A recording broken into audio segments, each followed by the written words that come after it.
డ్యూటీలో ఉంటే ఏ రకంగా ఉంటుందో రుచి చూపిస్తాం.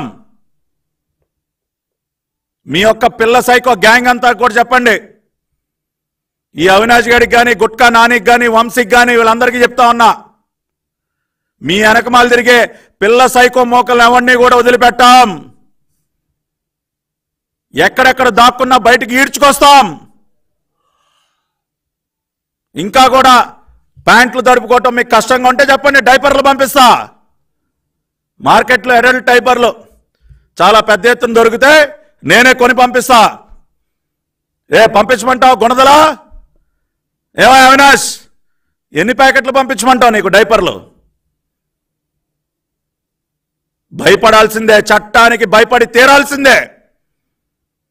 గాంధీ అన్నయ్య పైన జరిగినటువంటి దాడిని మర్చిపోతాం మేము? నా బిడ్డ పైన జరిగినటువంటి దాడి ఎన్ని రాత్రులు ఉలిక్కిపడి లేచిందా నా బిడ్డ? ఎరా అవినాష్, ఎన్ని రాత్రులు భయపడి ఉలిక్కిపడి లేచిందో నా బిడ్డ నాకు తెలుసు. వదిలిపెడతావా నిన్ను? చట్టానికి లోబడి చట్ట పరిధిలో నువ్వు చేసినటువంటి పాపాల చట్టం మొత్తం మా దగ్గర ఉంది. నువ్వు విజయవాడలో గుణదల దొడ్డిలో నువ్వు చేసినటువంటి సెటిల్మెంట్లు, నువ్వు చేసినటువంటి పాపాల చట్టం మొత్తం మా దగ్గర ఉంది.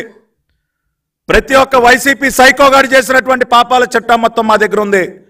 రేపు అవన్నీ కూడా బయటకు తీస్తాం.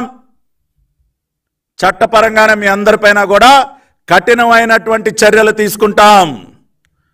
ఎట్టి పరిస్థితిలో కూడా వదిలిపెట్టే ప్రసక్తే ఉండదు. కాబట్టి ఖబర్దార్.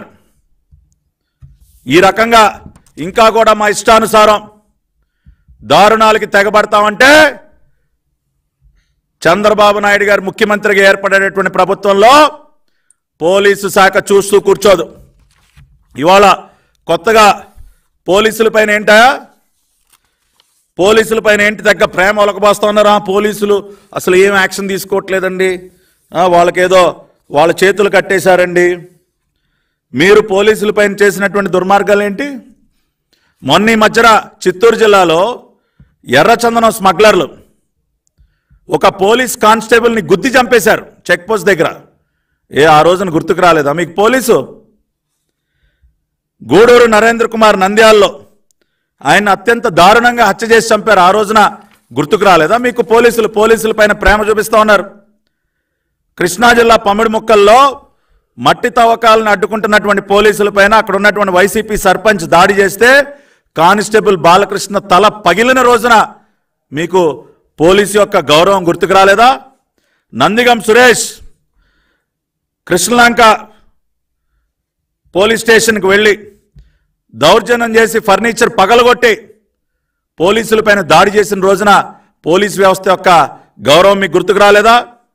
సిదిరి అప్పలరాజు, అరే నా కొడక ఏం తమాషాలు చేస్తున్నాను, ఒక పోలీస్ ఉన్నతాధికారిని దుర్భాషలు ఆడిన రోజున మీకు కాకి యూనిఫారం యొక్క గౌరవం గుర్తుకు రాలేదా? ఇవాళ మాట్లాడుతూ ఉన్నారు. కుప్పం నియోజకవర్గంలో అక్కడ ఉన్నటువంటి సిఐ సాదిక్ గారి పైన జరిగినటువంటి దాడి, గురజాల ఎమ్మెల్యే కాసు మహేష్ రెడ్డి గత ఎమ్మెల్యే ఏందిరా బొంగులో పోలీస్ అన్న రోజున మీకు పోలీసుల యొక్క మర్యాద గుర్తుకు రాలేదా? ఇంకా ఎన్ని? వెలగపూడి రామకృష్ణబాబు గారి ఆఫీస్ పైన దాడి జరిగిన రోజున పోలీసుల పైన వైసీపీ నాయకులు తెగబడతారు. ఆ రోజున మీకు గుర్తుకు రాలేదు పోలీసులు. ఇవాళ పోలీసుల గురించి, పోలీసుల యొక్క గౌరవం గురించి, పోలీసుల యొక్క మర్యాద గురించి మాట్లాడుతూ ఉన్నారు. కాబట్టి పోలీసులకు నిజమైనటువంటి స్వేచ్ఛ దొరికేది ఎప్పుడు కూడా చంద్రబాబు నాయుడు గారు ముఖ్యమంత్రిగా ఉన్న రోజున. నిజాయితీ గల పోలీసులు రొమ్ములు విరుచుకుని డ్యూటీ చేసేది కేవలం తెలుగుదేశం పార్టీ ప్రభుత్వ హయాంలో. కాబట్టి నిజమైనటువంటి పోలీసు యొక్క పవర్ ఏంటో, నిజమైనటువంటి పోలీసు లాఠీ యొక్క సత్తా ఏంటో మీరు చూస్తారు. ఐపీసీ సెక్షన్లో ఎంత పవర్ఫుల్ సెక్షన్లు ఉన్నాయో వాటిని వాడితే ఏ రకంగా ఉంటుందో కూడా మీరు చూస్తారు. మేము ఖచ్చితంగా ఆ రూట్లోనే వెళతాం. ఎక్కడా కూడా హింసకి పాల్పడేటటువంటి ప్రసక్తే ఉండదు. మా నాయకుడు అటువంటి